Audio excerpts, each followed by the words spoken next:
नमस्कार दोस्तों, हमारे चैनल पर आपका स्वागत है। शिव पुराण के अनुसार दैत्य तारकासुर के तारकाक्ष, कमलाक्ष और विद्युन्माली नाम के 3 पुत्र थे।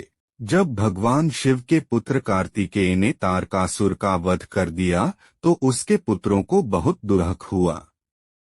उन्होंने देवताओं से बदला लेने के लिए घोर तपस्या कर ब्रह्मा जी को प्रसन्न कर लिया।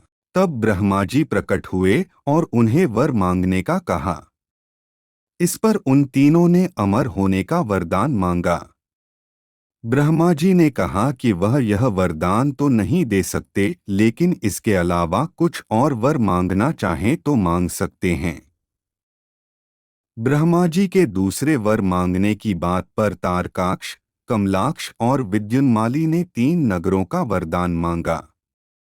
तीनों ने कहा कि हे ब्रह्मदेव, यदि आप प्रसन्न हैं और वर देना चाहते हैं तो हमारे लिए ऐसे 3 नगरों का निर्माण करवाएं, जिनमें हम तीनों अलग अलग बैठकर पूरी पृथ्वी का आकाश मार्ग से 1000 साल तक भ्रमण कर सकें।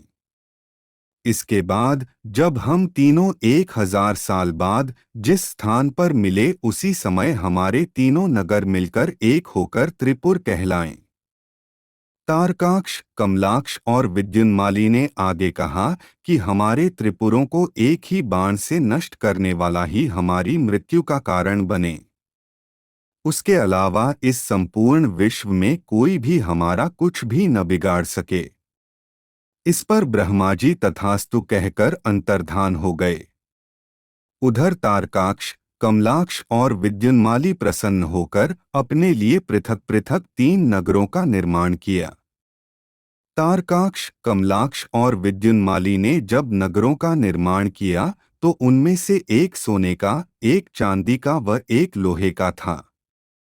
सोने का नगर तारकाक्ष का, चांदी का कमलाक्ष का और लोहे का नगर विद्युन्माली का था। इन नगरों के बाद तारकाक्ष, कमलाक्ष और विद्युन्माली ने तीनों लोकों पर आक्रमण करके अपना आधिपत्य जमा लिया। इससे परेशान सभी देवता भोलेनाथ की शरण में पहुंचे और अपनी रक्षा की गुहार लगाई। देवताओं की करुण पुकार बात सुनकर भगवान शिव त्रिपुरों का नाश करने के लिए तैयार हो गए। तब भगवान विश्वकर्मा ने भोलेनाथ के लिए एक दिव्य रथ का निर्माण किया, जिसमें चंद्रमा और सूर्य उसके पहिए बने। इंद्र, वरुण, यम और कुबेर आदि लोकपाल उस रथ के घोड़े बने। हिमालय धनुष बने। वहीं शेषनाग उसकी प्रत्यंचा बने। यही नहीं, स्वयं भगवान विष्णु बाण तथा अग्निदेव उसकी नोक बने। उस दिव्य रथ पर सवार होकर जब भोलेनाथ त्रिपुरों का नाश करने चले तो दैत्यों में हाहाकार मच गया। दैत्यों व देवताओं में भयंकर युद्ध छिड़ गया।